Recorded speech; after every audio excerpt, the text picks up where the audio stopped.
ભારતીય જનતા પાર્ટીના જે કલોલ પંચમહાલ વિસ્તારના ધારાસભ્ય ફતેહસિંહ ચૌહાણ જે માત્ર ભારતીય જનતા પાર્ટી ક્યાંક ને ક્યાંક ચૂંટણી વખતે જે હિન્દુ ધર્મનો પ્રચાર કરીને મત મેળવે તે ક્યાંક ને ક્યાંક ખોટી વાત છે. તે આજે ફતેહસિંહ ચૌહાણના મોઢે આવી ગઈ છે. તેમને જાહેર સભામાં જલારામ બાપા વિશે અને સાંઈબાબા વિશે જે શબ્દોનો પ્રયોગ કર્યો છે તે ક્યાંક ને ક્યાંક સમસ્ત રઘુવંશી સમાજ અને સમસ્ત સનાતન ધર્મના જે ભાવિકો છે તેની લાગણીને ઠેસ પહોંચી છે.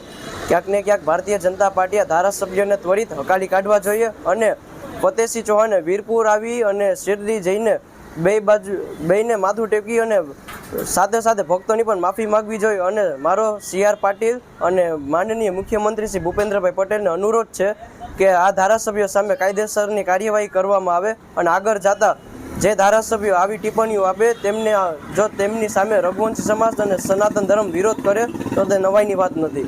હું રઘુવંશી શક્તિ સંઘના રાજકોટ પ્રમુખ પ્રિન્સ રઘુવંશી.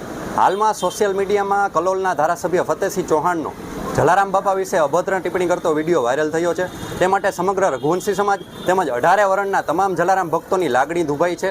તે માટે RYS સંગઠન વતી તેમજ સમગ્ર રઘુવંશી સમાજ તરફથી અમારી લાગણી અને માગણી છે કે ફતેહસિંહ ચૌહાણ બની બેઠેલા ધારાસભ્ય વીરપુર આવી અને જલારામ બાપાની માફી માગે.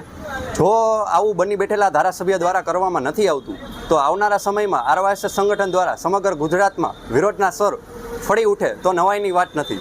વિડીયોમાં બની બેઠેલા ધારાસભ્ય એવું કહે છે કે જલારામ બાપાને ભગવાન બનાવી દીધા. તો ભાઈ સાંભળી લ્યો, વીરપુરના પાદરમાં જલારામ બાપાના અનેક પરચા ભક્તોને મળી રહ્યા છે અને અમે અમારા બાપને ભગવાનનો દરજ્જો આપીએ છીએ. તમે તમારા બાપને ક્યાંક ને ક્યાંક ભગવાન નહીં માનતા હોય, તમારી પેઢીના સંસ્કાર હશે એવું મારું સ્પષ્ટ માનવું છે.